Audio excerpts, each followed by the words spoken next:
Hello students, आज हम circle chapter 10 की हम 10.8 थ्योरम यूज़ करेंगे। और थ्योरम जो हम यूज़ करेंगे वो एक हम रिज़ल्ट के तौर पे यूज़ करते हैं। ये थ्योरम सारी की सारी जितने भी थ्योरम्स हैं ये हम रिज़ल्ट के तौर पे यूज़ करते हैं, इसीलिए करनी बहुत ज़रूरी है और ये एग्ज़ाम के पॉइंट ऑफ व्यू से भी इम्पॉर्टेंट है। ओके, अब क्वेश्चन थ्योरम क्या है? The angle subtended by an arc at the center it's double the angle subtended by it। कह रहा है कि एक arc, the angle subtended an arc at the centre. एक आर्क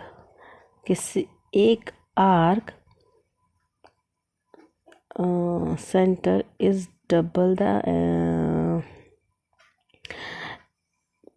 चलिए, एक आर्क जो होती है, एक आर्क पर बनने वाला जो एंगल है, एक आर्क पर बनने वाला जो एंगल है, ये कौन सी आर्क है? ये हमारी एक आर्क है। यदि हम इसे यहाँ पे एक ये कोड बना दें तो एक तो हमारी आर्क ये है, ठीक है। आर्क बता देती हूँ, सर्किल होता है, ठीक है।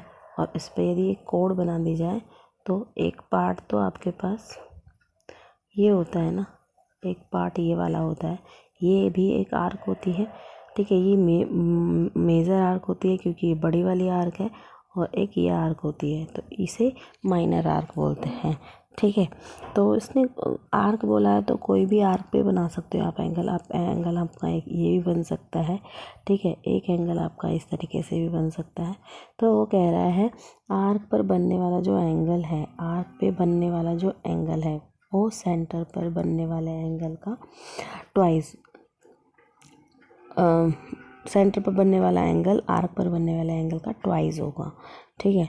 सेंटर पर बना एंगल, जो सेंटर पे एंगल बनेगा, जो सेंटर, मान लो ये सेंटर है, इस पे जो भी एंगल बनेगा, यानी कि ये एंगल कोई बनेगा और दूसरा ये एंगल जो बनेगा, ठीक है। एक ये एंगल बनेगा तो यदि ये x है तो ये हो जाएगा आपका 2x, ठीक है। तो आप बात करते हैं, ठीक है। उसके बाद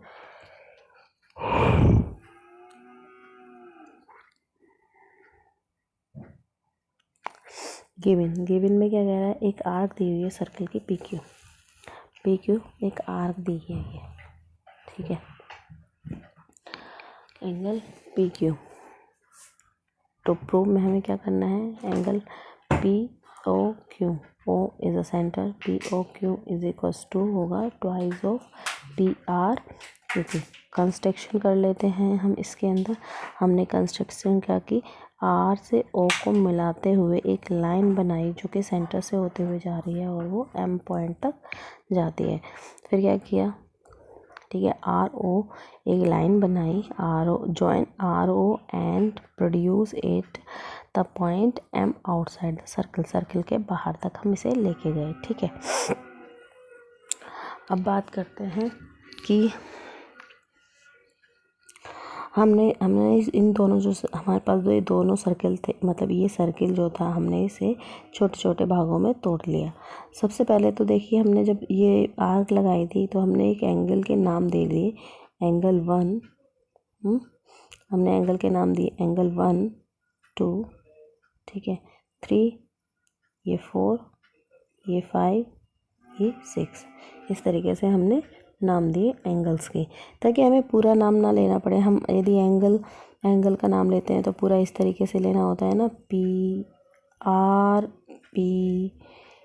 इस तरीके से लेना होगा। तो बस उसको रिप्रेजेंट ना करके हमने सिर्फ एक एंगल का नाम दे दिया है 3, जैसे RPO हमारा क्या है? 3 है, ठीक है। इसी तरीके से अब हमने क्या किया है कि जो सर्कल है, सर्कल को हमने दो भागों में तोड़ लिया है। जो सर्कल का एक पार्ट है वो आपको ये है, एक पार्ट आपके पास, ठीक है, एक पार्ट आपके पास ये है और दूसरा पार्ट आपके पास ये है, ठीक है। तो हमें इसमें कुछ रिलेशन निकालना है, हमें कुछ देखना है कि क्या हमें फाइंड करना है, एंगल्स का रिलेशन निकालना है। अब देखिए ज़रा क्वेश्चन के अंदर देखेंगे, यदि हम फिगर के अंदर देखेंगे पी ओ इक्वल है आर ओ के, पी ओ इक्वल किसके हैं, ओ आर के, O R is equals to है ओ पी के। इन फिगर, यदि हम इस फिगर का नाम देखें तो क्या नाम है इस फिगर का, ओ पी ओ आर, नाम क्या है इस फिगर का, पी ओ आर, ठीक है, पी ओ आर इसका नाम है। अब एंगल ये ओ पी इक्वल है ओ आर के, तो क्या क्यों है वो, क्योंकि रेडियस है सर्किल की।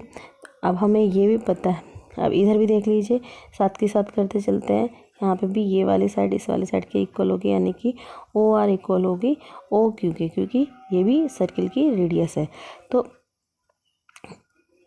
ओ आर के ऑपोजिट एंगल कौन सा है, ओ आर ये है, इसके ऑपोजिट एंगल 3 है, ठीक है, और ओ पी ये है, इसके ऑपोजिट एंगल 1 है, तो 1 एंगल किसके इक्वल हो गया, 3 के। इसी तरीके से एंगल 2 किसके हो जाएगा, एंगल 6 के, एंगल 3 देख लीजिए फिर से, एंगल 2 ओ क्यू किसके इक्वल है, एंगल 2 के, और ओ आर किसके इक्वल है, एंगल 6 के, ठीक है। अब हमें पता है कि opposite angle to equal side are equal, किसी भी ट्रायंगल की ऑपोजिट साइड यदि इक्वल होती है तो उसके ऑपोजिट एंगल भी इक्वल होते हैं, ठीक है। अब देख लीजिए नेक्स्ट आपके पास एक और प्रॉपर्टी आ जाती है, यहाँ पे आप एक ट्रायंगल तो देख रहे होगे, हमारे पास ट्रायंगल पी ओ आर हमने लिया है, angle P O R, P O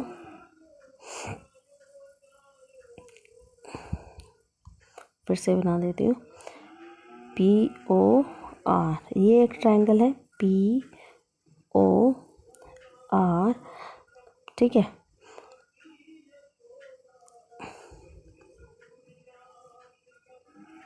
P O R, P O R, ठीक है। यदि मैंने देखा तो ये वाला लाइन क्या हो रही है, प्रोड्यूस हो रही है पीछे, तो ये वाला एंगल कौन सा है, 4 है, ठीक है। तो ये जो एंगल है इन दोनों के सम के इक्वल होगा, यानी एंगल 1 और एंगल 3 के सम के इक्वल होगा। ये एक्सटीरियर एंगल प्रॉपर्टी है, ट्रायंगल की एक्सटीरियर प्रॉपर्टी है ये हमने ट्रायंगल में की थी, ठीक है। इसी तरीके से इसके अंदर भी ये, यदि इसमें 1 और 3, अच्छा बता देती हूँ इसमें क्या है, यदि कोई ट्रायंगल होता है इस तरीके से, कोई ट्रायंगल, ये ट्रायंगल होता है, उस पर कोई एक्सटीरियर एंगल होता है ऐसे, तो ये वाला एंगल बाहर, एक्सटीरियर एंगल का मतलब होता है बाहर वाला जो एंगल है, ये वाला एंगल, जो ये वाला एंगल है वो किसके, इसके ऑपोजिट साइड्स के सम के इक्वल होता है, ठीक है। तो यहाँ पे भी इस सर्कल के अंदर भी ऐसा हो जाएगा, 2 और 6 के इक्वल हो जाएगा 5, और इधर भी हो जाएगा, ठीक। क्योंकि अभी हमें इक्वेशन फर्स्ट से क्या देखा है, इक्वेशन फर्स्ट से देखा है हमने कि एंगल 1 और एंगल 3 इक्वल है, तो एंगल 1 की जगह, एंगल 3 की जगह हम एंगल 1 रख सकते हैं। क्यों, हमें निकालना, हम अपने क्वेश्चन को भी देखेंगे एक बार कि एंगल हमें ये वाला निकालना है, कि ये वाला एंगल इसके ट्वाइस है, तो ये वाला है ही, 4 एंगल तो है ही हमारे पास, तो हम वहाँ से देखेंगे तो हमें क्या रखेंगे, तो हम एंगल 3 की जगह हम एंगल 1 पुट कर देंगे यहाँ पे, और यहाँ पे एंगल 6 की जगह एंगल 2 पुट कर देंगे, तो यहाँ पे ट्वाइस ऑफ आ जाएगा, ठीक है। एंगल 1 इक्वल्स टू एंगल 3 के हैं, एंगल 1 इक्वल्स टू एंगल 3 के हैं, इसीलिए angle 1 plus angle 1 is equals to हो जाएगा एंगल 4 के। इधर भी एंगल 2 किसके इक्वल हो जाएगा, एंगल 5 के। तो ट्वाइस ऑफ एंगल 1 और ट्वाइस ऑफ एंगल 5, ये किसके इक्वल हो जाएगा, ये ये दोनों ऐड हो गए ना, 1 और 1 2, और ये 1 और 1 2, ये हम, ये जो एंगल्स होते हैं ना इन्हें ऐड नहीं करते हैं, ये एक एंगल के नाम दिए हैं हमने, ठीक है। ये नंबर नहीं है, अब ये एंगल्स है, लेकिन ये एक एंगल है, ये एक एंगल है, 2 एंगल हो गए, इसी तरीके से ये एक एंगल है, ये एक एंगल है, ये भी दो एंगल हो गए। ये 2 एंगल 1 इक्वल्स टू 4 हो गया, ये 2 एंगल 2 इक्वल्स टू एंगल 5 हो गया। इन दोनों, ये क्वेश्चन नंबर 3 रखा है, इसको 4 रखा। इन दोनों इक्वेशन को हमने ऐड कर दिया। जब हमने ऐड किया दोनों इक्वेशन को, तो राइट साइड राइट साइड के साथ में ऐड हो जाएगा, और लेफ्ट साइड के साथ ऐड हो जाएगा। तो यहाँ पे ये 2 है, थोड़ा सा दिख भी रहा है, यहाँ पीछे का थोड़ा सा आ गया है यहाँ, तो ये हो जाएगा, क्या हो जाएगा यहाँ पे 2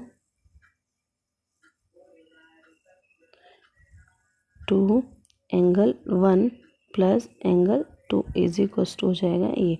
ठीक है, अब इस एंगल को हमने क्या कहा है, अब एंगल देखेंगे तो मैं फिर से यहाँ पे बना देती हूँ। तो ये वाला था हमारे पास सर्किल,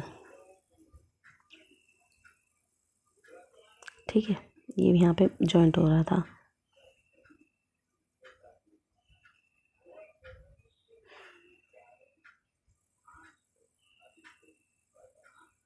ठीक है, ये एंगल था, ये था हमारा ओ। ठीक, ये एंगल, यदि हमारे पास ये P था और ये Q था और ये R, ये एंगल यहाँ पे टच था बेटा। ठीक है, ये बाहर नहीं था, फिर से बना देते हैं। ये एक सर्किल है, ठीक है, ये सेंटर है, तो यहाँ से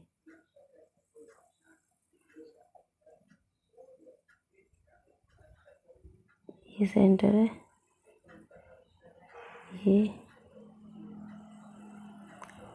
ठीक है, यहाँ से ये जो है, ये एंगल इसके था, ये ओ था, ये कितना था, ये ओ है, ये पी है, ये क्यू है, और ये है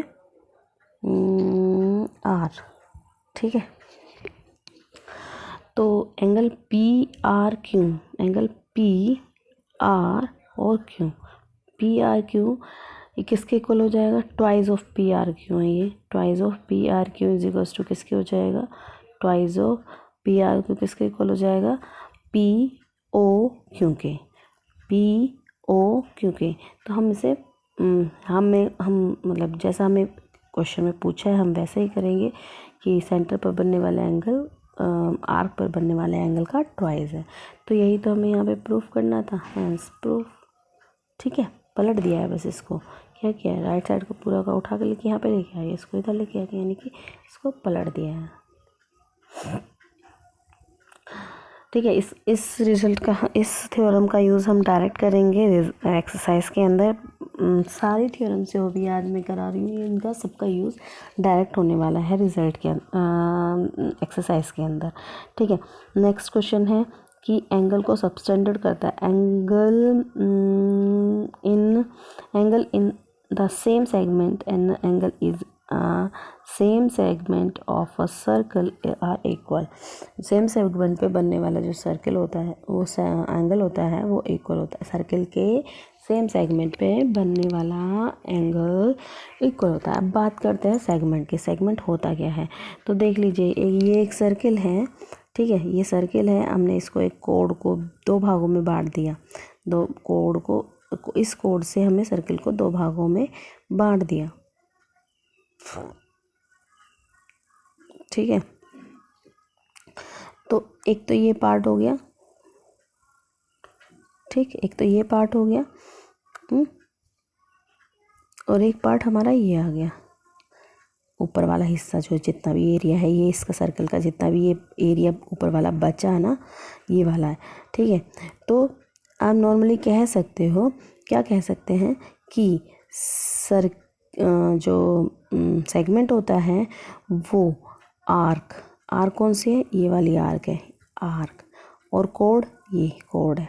ठीक है, दूसरे वाले कलर से बता देते हैं, आर्क कौन सी, ये वाली जो आर्क है, ये जो सर्किल की ये आर्क है। ठीक है, और कोड कौन सी, ये वाली कोड। ठीक है, एक तो ये दो कोड और आर्क के बीच में कौन सा ये वाला पार्ट है, ये वाला सेगमेंट होता है। ठीक है, ये माइनर सेगमेंट और मेजर सेगमेंट हो सकता है, जैसे अभी बताया हमने। ठीक, यहाँ देख लीजिए, ये वाला एक आर्क है, ठीक है, ये वाला सेगमेंट कॉर्ड है। तो आपके पास जितना भी ये एरिया बनेगा ये सारा सेगमेंट होगा, ठीक है। तो आपका सेगमेंट किसी भी कोई भी पार्ट हो सकता है। तो हमने ऊपर वाला पार्ट ले लिया, मेजर सेगमेंट का पार्ट ले लिया। तो मेजर सेगमेंट का पार्ट लेने के बाद हमारे पास क्या है, ये हमने देख लेते हैं प्रूफ में क्या चाहिए हमें हमारे पास गिवन है, we have a circle centre O हमें पता है सर्किल का है, ज्वाइन कर दिया है ए से ओ को, इसको ए से ओ को ज्वाइन कर दिया है, ओ से बी को ज्वाइन कर दिया है और ए से बी को ज्वाइन किया है, ठीक है। तो प्रूफ में सबसे पहले हमारे पास क्या गिवन है, हमारे पास गिवन है जो सर्किल पे अभी पीछे थ्योरम करके आए हैं, जो सर्किल सेंटर पे बनने वाला जो एंगल है वो इसका ट्वाइस होता है। सेंटर पर बनने वाला angle A O B is equals to होता है twice of angle A P B, ठीक है। या फिर कह सकते हो angle A P B is equals to होता है 1/2 of angle A O B, ठीक है।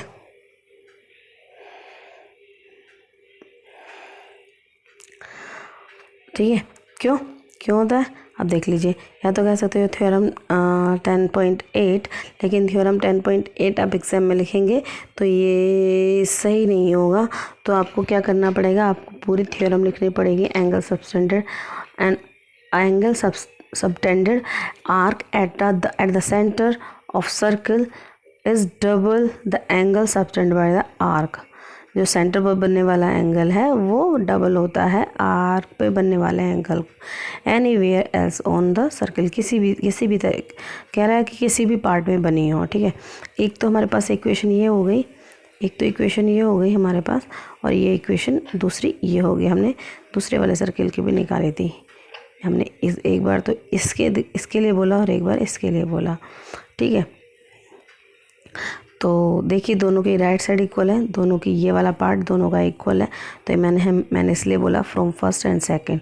तो दोनों का राइट साइड पार्ट इक्वल है तो लेफ्ट साइड पार्ट भी क्या हो जाएगा, इक्वल हो जाएगा। यही हमें प्रूफ करना था कि इसके आर्क पर बनने वाला एंगल इक्वल होता है, सेम साइड बनने वाला एंगल इक्वल होता है, ठीक है।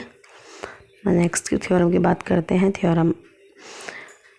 ये थ्योरम कहती है कि line segment joining the 2 point, एक लाइन सेगमेंट जो 2 पॉइंट को ज्वाइन करती है, एक लाइन सेगमेंट जो 2 पॉइंट को ज्वाइन करती है, तो ये चारों पॉइंट एक ही सर्कल के ऊपर लाई करते हैं।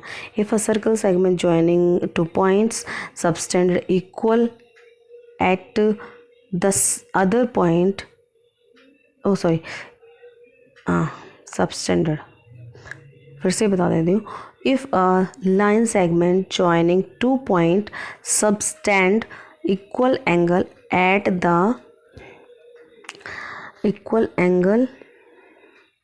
कहाँ गया, at the other point lie on a same side of the line containing the line segment, the 4 point lies on a circle। कह रहा है कि जो सर्कल है वो सेगमेंट पे बनने वाले जो 2 एंगल है वो आपके जो दूसरे सर्कल पे जो बनने वाले segment line segment joining 2 point, 2 point को ज्वाइन करने वाला जो एंगल है, ठीक है, जो 2 पॉइंट को ज्वाइन करता है। जैसे ये सर्कल है, इसके ये 2 पॉइंट को ज्वाइन करता है ये वाला angle.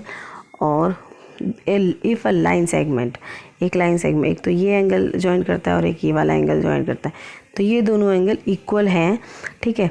Lies on a same side at the other point line on a same side. मतलब यदि ये पॉइंट यहाँ पे है, यदि ये पॉइंट यहाँ पे है तो ये भी पॉइंट यहीं पे होगा, ठीक है, एक ही साइड है। और दूसरी बता दूं, और दूसरी साइड कैसे हो सकता है, दूसरी साइड ऐसे हो सकता है कि यदि कोई पॉइंट यहाँ पे बना हुआ है, ठीक है, तो इसी तरीके से दूसरा पॉइंट भी इधर की साइड बना हुआ, ये 2 पॉइंट यहाँ पे दिए हुए हैं, ठीक है। अब देख लेते हैं क्या कह रहा है। वो कह रहा है फिर जो लाइन सेगमेंट में बनने वाले 4 पॉइंट्स हो गए, ये 4 पॉइंट्स हो गए, ये सर्किल के ऊपर ही लाई करते हैं, सर्किल में ही लाई करते हैं। ठीक है, कौन कौन से पॉइंट है? ए बी डी, ये डी और ये सी और ये डी। ठीक है, ये A B C D circle के ऊपर लाई करते हैं, ये हमें बताना है। तो सबसे पहले हमने क्या किया, गिवन ले लिया कि ए बी एक लाइन सेगमेंट पर एक लाइन है, ए बी एक लाइन सेगमेंट है। ठीक है, ए बी एक लाइन सेगमेंट है। ठीक है, सेगमेंट सर्किल के सेगमेंट नहीं बोल, लाइन सेगमेंट। ठीक है, and C and D are 2 point lies same side. C और D एक ही साइड में बनने वाले 2 एंगल है। हमने D यहाँ बाहर रखा है। ठीक है, इस बार एंगल बताना है और दिया हुआ है एंगल ACB इक्वल है एंगल ADB के। ठीक है, हमें प्रूफ करना है ये सारे के सारे जो पॉइंट है एक ही सर्कल पे लाई करते हैं, ये हमें बताना है। ठीक है, तो कंस्ट्रक्ट कर दिया। कंस्ट्रक्ट क्या किया, जो मान लो ए से डी तो जो जाने वाली लाइन है वो ई पर कहीं कट कर रही है और उस ई को हमने बी से ज्वाइन कर दिया, ये हमने कंस्ट्रक्ट किया। क्या कंस्ट्रक्ट किया, बी से ई तक को जो जाने वाली लाइन है उसको जोड़ दिया। ठीक है, ड्रॉ अ सर्किल। सबसे पहले हमने क्या किया, सर्किल बनाया जो कि ए और बी हमने 3 पॉइंट से जाने वाला सर्किल बनाया, ए बी सी से। और if possible D does not lie, यदि हमने अपनी तरफ से मान लिया कि डी ना सर्किल के अंदर लाई नहीं कर रहा है, लेकिन एक लाइन इंटरसेक्ट कर रही है जो कि ई है, जिसको हमने ई और डी को ई बी को ज्वाइन कर दिया है। ठीक है, अब देख लीजिए यहाँ पे क्या है, एंगल सी इक्वल है एंगल डी के, ये तो हमें गिवन है। ठीक है, लेकिन by the theorem of previous same side बनने वाले, सेम सेगमेंट पे बनने वाला जो एंगल होता है वो एक सेम होता है, सेम साइड सेगमेंट पे बनने वाला जो एंगल होता है। तो angle C equals to angle E के भी हो जाएगा, angle C A C B is equals to angle E A B. तो इन दोनों इक्वेशन से हम यदि देखेंगे तो दोनों की लेफ्ट साइड दोनों की इक्वल है, तो राइट साइड भी दोनों की क्या हो जाएंगी, इक्वल हो जाएंगी। ठीक है, नेक्स्ट पार्ट देखते हैं। अब क्योंकि ई डी बी जो है ई डी बी ट्राइंगल के अंदर ए ई बी एक एक्सटर्नल एंगल है। ठीक है, एक्सटर्नल एंगल है ये इस ट्राइंगल के अंदर ये वाला एंगल ये वाला एक्सटीरियर एंगल है। एक्सटीरियर समझ में आ गया ना, कि ट्राइंगल को इस तरीके से बना है ये, और ये एक्सटीरियर एंगल बना है ये ई। ठीक है, ई बी और ये डी है, तो इससे जो बनने वाला एंगल है ये वाला, ये एक्सटीरियर एंगल है। तो क्या हो जाएगा, angle E is equals to क्या हो जाएगा, इन दोनों का सम हो जाएगा। ठीक, देख लेते हैं, angle A E B is equals to हो जाएगा एंगल ए डी बी के। सर्कल देख लो दोबारा से, यहाँ पे ये सर्किल है, तो यहाँ पे हमने ये एक लाइन सेगमेंट बनाई हुई है, ये ए है ये बी है, तो एक तो साइड ये है, ये सी है, और एक ये एंगल बना हुआ है हमने यहाँ पे बड़ा सारा, और इसको हमने अलग उससे जॉइंट कर दिया है, इसको अलग पार्ट से इसको जॉइंट कर दिया है, जो सर्कल से टच करता है यहाँ पे ये। ठीक है, ठीक, तो इस वाले एंगल की बात कर रहे थे, एंगल ई, ये ई था और ये एंगल डी था। ठीक है, अब देख लीजिए, एंगल ई तो हमारा किसके इक्वल है, एंगल ई तो हमारा सी के इक्वल है, और सी किसके इक्वल है, डी के इक्वल है। तो ई डी बी में भी तो बोल सकते हैं हम ए डी बी, तो हमने ए डी बी और यहाँ पे भी ए डी बी, ये तो हमने प्रीवियस से लिया है, जो हमने प्रीवियस रिजल्ट दिया है वहाँ से लिया है इसकी वैल्यू, तो ये ठीक है। और ये हमारे पास हमने यहाँ से लिया है कि ई डी बी को हम बोल सकते हैं ए डी बी।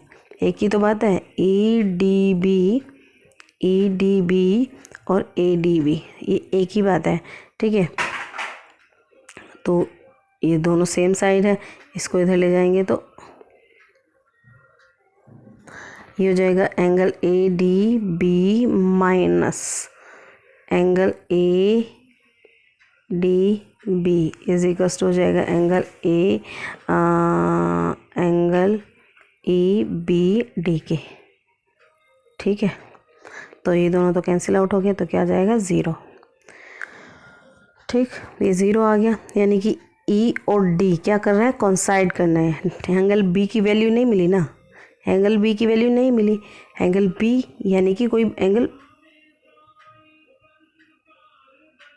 यानी कि एंगल जो बी बना था, क्या बना था, कौन सा एंगल बना था बी, ए बी और ये ई बी डी, ये वाला जो एंगल है, ये जो बना था एंगल, यानी कि ये वाला एंगल कंटेन ही नहीं करता है, ये वाला एंगल कंटेन ही नहीं करता है।